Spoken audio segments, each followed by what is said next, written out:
देखिए, फ़ोन लंबा चलने का जो एक सिस्टम है ना, वो टोटली डिपेंड करता है यूजर्स के ऊपर में कि यूजर्स किस तरह से उस फ़ोन को इस्तेमाल कर रहे हैं और क्या क्या उस फ़ोन में इस्तेमाल कर रहे हैं। जैसे कि आप गेमर्स हैं, बहुत ज़्यादा गेमिंग करते हैं, तो फ़ोन से आप बहुत लॉन्ग लास्टिंग के लिए उम्मीद मत रखिएगा, क्योंकि उसमें समझते हैं कि थोड़ा सा रफ यूज़ होता है फ़ोन इस कंडीशन में। तो इस कंडीशन में जो है ना, थोड़ा सा आपका बैटरी हेल्थ या और भी जैसे कि फ़ोन का हेल्थ वगैरह जैसे कि थोड़ा सा आपको जो है ना डाउनग्रेड देखने के लिए मिलेगा कुछ साल के बाद में। अब जैसे कि आईफोन की बात ही कर लेते हैं ना, तो आईफोन जैसे कि 10 हो गया, 11 हो गया, 13 हो गया, इस टाइप का जो जितने फ़ोन हैं अभी तक लोग यूज़ कर रहे हैं।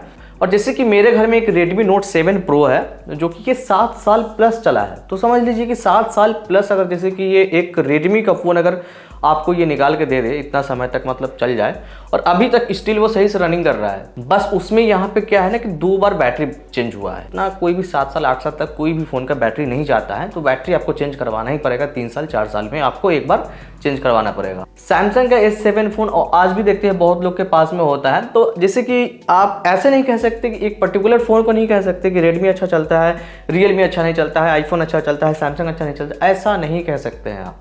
ये टोटली डिपेंड करता है यूजर्स के ऊपर में। लेकिन फिर भी जैसे कि आप फ़ोन लेने जा रहे हैं, तो इस कंडीशन में आपको यही बता सकते हैं ना कि एक फ़ोन के अंदर में क्या क्या चीज़ सही होना चाहिए और क्या क्या फैक्टर्स होना चाहिए, जिससे फ़ोन जैसे कि अभी भी आपका सही चलेगा, 2 महीना बाद भी सही चलेगा, 1 साल बाद भी सही चलेगा, और लॉन्ग लास्टिंग के लिए एक तरह से सही चलेगा। और लास्ट में आपको रिकमेंड भी करेंगे प्राइस के हिसाब से। देखिए, सबसे पहली बात है कि आज जैसे कि 2025 के हिसाब से आप फ़ोन खरीदने जा रहे हैं मार्केट में, तो 8 GB मिनिमम रैम तो होना चाहिए। लेकिन जिनका बजट 10,000 का है उनको 8 GB रैम नहीं मिलेगा, उनको 6 GB रैम से ही काम चलाना पड़ेगा।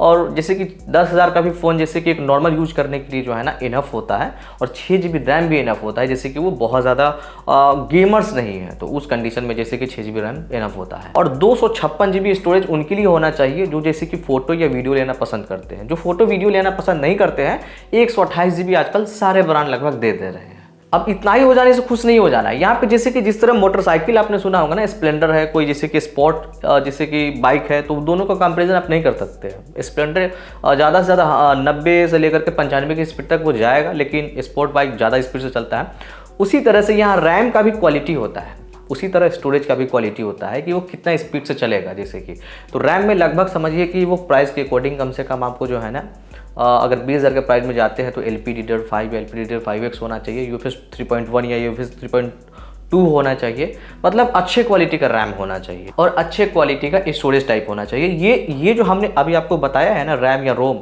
ये आपको 10,000 और 15,000 के फ़ोन से बाहर निकाल देना है। इस फ़ोन में आपको जो है ना रैम और रोम से कोई मतलब नहीं रखना है। आपको 20,000 से ऊपर जैसे कि फ़ोन में जाते हैं, जैसे कि 20,000 में जाते हैं या 25 या 30,000 में जाते हैं, तो उस कंडीशन में जो है ना आपको रैम का क्वालिटी और रोम का क्वालिटी दोनों अच्छा आपको मतलब मिलना चाहिए, तब जाके आपको समझिए कि ये आप वैल्यू फॉर मनी आप फ़ोन खरीद रहे हैं। उसके बाद दूसरा नंबर पे आता है यहाँ पे प्रोसेसर। 5G फ़ोन में क्या होता है ना कि एक अच्छा प्रोसेसर चाहिए होता है। 5G जैसे कि नेटवर्क को रन करने के लिए एक अच्छा प्रोसेसर चाहिए होता है, तभी जाकर के जो है 5G प्रॉपर तरीके से काम करता है। तो जिसके पास में 5G का समझिए कि वो प्रोसेसर लगा हुआ है, वो प्रोसेसर में हैंग या लैगिंग देखने के लिए नहीं मिलेगा, इतना आप समझ लो। उसके बाद यहाँ पे जो थर्ड फैक्टर्स है वो है बैटरी बैकअप। कम से कम जो है ना आज के डेट में 5,000 से ऊपर मिलना चाहिए, और 6,000 mAh मिल जाता है या 6,500 mAh मिलता है तो और सही चीज़ है लॉन्ग टर्म जैसे कि आप यूज़ करते हैं उस कंडीशन में, क्योंकि 5,000 mAh बैटरी एक दिन के लिए इनफ होता है। 6,000 मिल जाता है तो एक दिन प्लस भी आपका चला जाएगा। और फास्ट चार्जिंग होना चाहिए, ऐसा नहीं कि चार्जिंग स्लो मिल जाता है। और 10,000 में तो आपको चार्जिंग नॉर्मल ही मिलेगा, 18 से 20 वाट तक का मिलेगा। लेकिन जैसे कि आपको 15,000 में अच्छा खासा आपको स्पीड मिलेगा चार्जिंग करने के लिए, 20,000 में एकदम एक्सेलेंट मिलेगा, और उससे भी एकदम भयंकर स्पीड मिलेगा आपको 25 से 30,000 के फ़ोन में। लगभग 80 वाट, 100 वाट, 120 वाट ऐसा चला जाता है, ऐसा समझ लो आप। उसके बाद फ़ोन के अंदर में जो है ना IP रेटिंग अच्छा होना चाहिए। IP रेटिंग अच्छा होने से ये होता है जैसे कि गलती से पानी में चला गया या गलती से जैसे कि बारिश में भीग जाता है, तो उस कंडीशन में भी जो है ना फ़ोन को किसी भी तरह का कोई प्रॉब्लम नहीं होना चाहिए।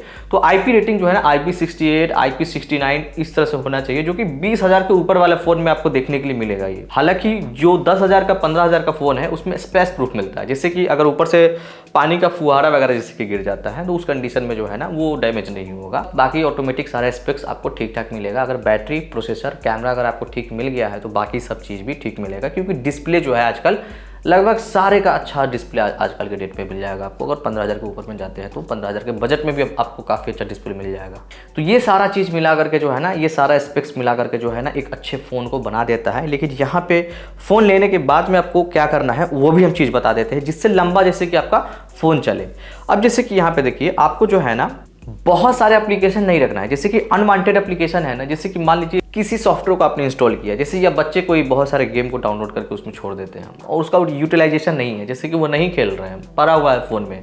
तो इस तरह से ऐसे एप्लीकेशन को नहीं रखना है। ये एप्लीकेशंस क्या करते हैं ना, आपका रैम को ये कंज्यूम करेंगे और वो बैकग्राउंड में चलते रहते हैं। इस कंडीशन में होता क्या है ना कि वो बैटरी बैकअप को जो है ना कंजप्शंस करते रहेगा। तो हमेशा समझिए कि एक तरह से फ़ोन का यूटिलाइजेशन होता रहता है। एक चीज़ हमने ये भी नोटिस किया है ना कि बहुत लोग लोकेशन को ना हमेशा ऑन करके रखते हैं। मान लीजिए जैसे कि आपका जोमेटो से किसी चीज़ को आप मंगाते हैं, जोमेटो से आया, आप डिलीवर हो गया, आप लोकेशन को बंद कर दो, उसके बाद भी लोकेशन को ऑन करके रखते हैं। आपको जीपीएस ऑन करना है, जीपीएस से कहीं जाना है, उस समय लोकेशन को ऑन करो और जब आप उसके बाद फिर बंद कर दो। तो ये एक तरह से समझिए कि 24 घंटा तो लोकेशन का काम होता नहीं है, फिर भी लोकेशन जो है ना 24 घंटा लोग जो है ऑन करके रखते हैं। लोकेशन जो है बैटरी बहुत ज़्यादा कंजप्शन करता है। उसके बाद एक चीज़ और फ़ोन का जैसे कि अपडेट आ जाता है तो फटाक से जैसे कि आप अपडेट कर देते हैं। फ़ोन को आपको अपडेट नहीं करना है। फ़ोन को पहले यूट्यूब पे देखना है कि जैसे कि कोई यूट्यूबर वो अपडेट कर रहे हैं तो उनको कुछ प्रॉब्लम तो नहीं आ रहा है। एक दो वीडियो नहीं देखना है, बहुत सारी वीडियो देखना है, लगभग 4-5 वीडियो देखना है अलग अलग यूट्यूबर्स का, और उसमें देखना है कि अपडेट करने के बाद जो है ना फ़ोन का क्या हालत है। कभी कभी होता क्या है ना कि फ़ोन को अपडेट करने के बाद में, जैसे कि एंड्रॉयड 14 पे है और 15 पे जैसे कि अपडेट करते हैं ना तो कुछ ग्लिच वगैरह आ जाता है या बग्स वगैरह आ जाता है, जैसे कि कैमरा को डाउनग्रेड कर देंगे या जैसे कि नेटवर्क में कुछ प्रॉब्लम हो जाएगा। तो इस तरह का प्रॉब्लम्स आता है। तो कभी भी आपको अपडेट करना है ना फ़ोन को, तो कुछ वीडियो को देखने के बाद ही आपको अपडेट करना है। फ़ोन का वारंटी ख़त्म हो जाने के बाद में जो है ना बहुत सोच समझिए कि अपडेट करना है, तुरंत अपडेट नहीं कर देना है। बहुत लोग के फ़ोन में जो है ना ऑटो अपडेट भी रहता है, तो ऑटो अपडेट को पहले जाकर के बंद कर देना है। और जैसे कि एक चीज़ हमने देखा है कि बहुत लोग क्या करते हैं ना, जैसे कि 60% भी बैटरी उनका चार्ज है तो वो वापस से चार्ज में लगा देते हैं, मतलब 100% होने के लिए कि अभी 60% है तो 100% चार्ज हो जाएगा। लेकिन बैटरी का सही तरीका यही है चार्ज करने का कि जैसे कि उसको एकदम 10% 5% पे लेके आइए और फिर उसको 80% तक चार्ज कीजिए। ऐसा नहीं कि हमने 20% पे भी चार्ज कर लिया फिर डाउन कर रहे हैं, फिर हम 15% चार्ज कर ले रहे हैं, ये भी तरीका गलत है। और जैसे कि मान लीजिए आपका ऑलरेडी बैटरी 80% 85% पे है तो बहुत लोग उसको चार्ज में लगा देते हैं कि 100% पे हो जाने देते हैं। देखिए ऐसा करने से कुछ भी प्रॉब्लम नहीं होगा, नो प्रॉब्लम। ऐसा करने से आपका फ़ोन पे किसी भी तरह का इफेक्ट नहीं पड़ेगा। लेकिन जो बैटरी आपका 4 साल चलने वाला है ना वो कहीं ना कहीं 3 साल चलेगा, जो बैटरी 5 साल चलने वाला है वो कहीं ना कहीं 4 साल चलेगा। तो इससे बैटरी पे जो है ना थोड़ा सा हेल्थ पे जो है ना असर पड़ता है। तो आपको बैटरी कभी भी जो है ना 80% ही चार्ज करना है। बाकी जैसे कि लंबे समय चलाने के लिए फिजिकल डैमेज तो जिंदाबाद, आपको फिजिकल डैमेज बिल्कुल भी नहीं करना है। आप ज़्यादा पटक रहे हैं, इधर गिर रहा है कभी उधर गिर रहा है, केस नहीं लगा हुआ है, टेम्पर नहीं लगा हुआ है, उस कंडीशन में तो भाई अच्छा फ़ोन जो है ना वारंटी से पहले ही बेचारा चला जाता है दुनिया से। तो उस कंडीशन में इसका कोई उपाय नहीं है। आप अगर फिजिकल डैमेज करते हैं तो वो टोटली आपके रिस्क पे है। तो थोड़ा सा जैसे कि कवर वगैरह आप लगा करके रखें, टेम्पर वगैरह लगा करके रखें, फ़ोन को थोड़ा सा प्रोटेक्शन दें, जिसकी वजह से ये भी एक फैक्टर्स बन जाता है लंबे समय तक चलने के लिए। मतलब तो ये सारे फैक्टर्स कहीं ना कहीं मिला करके जो है ना एक फ़ोन को जो है ना ज़्यादा साल तक चलाने के लिए, ज़्यादा जैसे कि समय तक चलाने के लिए कह सकते हैं कि सब फैक्टर्स इसमें वेरी करता है। अब जैसे कि रिकमेंडेशन की बात करें ना तो 10,000 के बजट में आप आते हैं ना तो 10,000 के बजट में ज़्यादा फ़ोन यहाँ पे देखने के लिए आपको नहीं मिलेगा। यहाँ पे जो भी फ़ोन आपको रिकमेंड करेंगे ना वो हम 5G का फ़ोन रिकमेंड करेंगे। 4G फ़ोन अगर हम रिकमेंड करेंगे तो इससे अच्छे मिल सकते हैं 10,000 में आपको, लेकिन 4G का ज़माना अभी नहीं है, इसीलिए इसमें हम 5G का रिकमेंडेशन करेंगे। पहला फ़ोन जो है मोटरोला की तरफ से मोटरोला G35 है। ये 4GB रैम 128GB इंटरनल के साथ में आता है। अगर आपको जैसे कि सेल में लेना है तो ये 6GB रैम 128GB रैम 10,000 में मिल सकता है। और जैसे कि इसका बड़ा भाई है मोटो G45, वो भी आपको देखने के लिए मिल जाएगा। अभी तो प्राइस उसका ज़्यादा है लेकिन सेल में लेंगे तो 10,000 में मिल जाएगा। दूसरे फ़ोन की बात करें तो यहाँ पे पोको का M7 5G फ़ोन है। ये भी काफ़ी अच्छा फ़ोन है। ये 6GB रैम 128GB इंटरनल के साथ में आता है और इसमें जो स्पेक्स वगैरह है प्राइस के अकॉर्डिंग ठीक ठाक है। 5G प्रोसेसर है दोनों में, तो लैग वगैरह आपको देखने के लिए नहीं मिलेगा नॉर्मल यूजर है तो।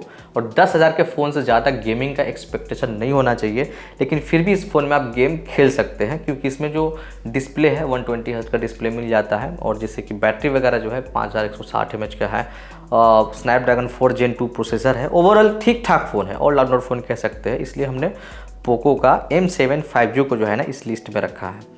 अब 15,000 की बजट में जैसे कि अगर हम चलते हैं ना, तो पहले नंबर फ़ोन की जैसे कि बात करेंगे तो वीवो का फ़ोन है Vivo T4X 5G, जो कि रिसेंटली लॉन्च हुआ है। 8GB RAM 128GB internal storage के साथ में आता है। सबसे कमाल का चीज़ ये है ना कि आपको इसमें 6500 mAh का बैटरी मिलता है, जो कि एक दिन से प्लस जाने वाला है। आप बहुत ज़्यादा रफ यूज़ कर रहे हैं ना, फिर भी एक दिन प्लस बैटरी बैकअप चला जाएगा।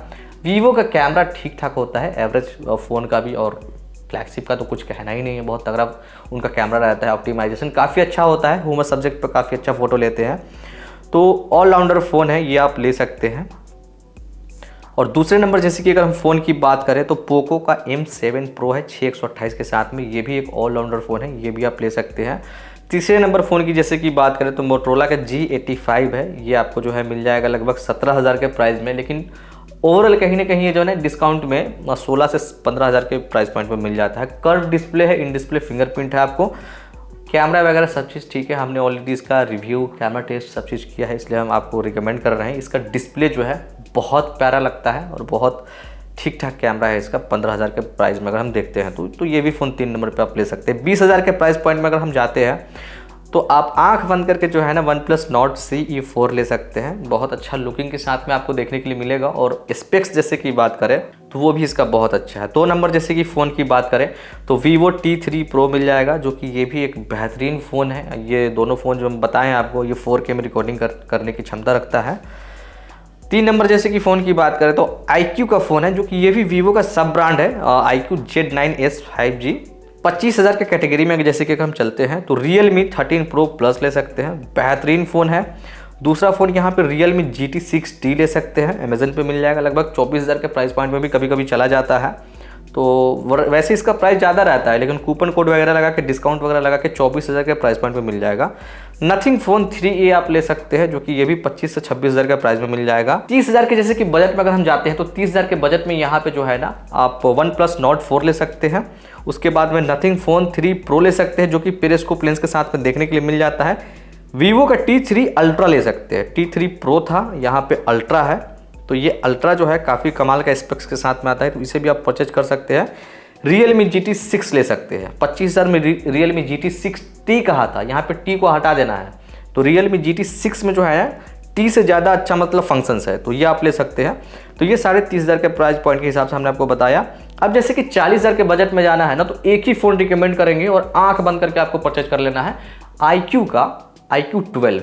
बहुत बेहतरीन फ़ोन है। उसका जैसे कि अंतुति स्कोर की बात करेंगे ना आप, तो लगभग 21 लाख के आसपास में आता है, जो कि बहुत तगड़ा है। गेमिंग करो, एडिटिंग करो, कुछ भी करो आप। 12GB रैम 256GB इंटरनल है, कैमरा ढांसू है, हर चीज़ एकदम समझिए कि बेहतरीन है, तो वो आप ले सकते हैं।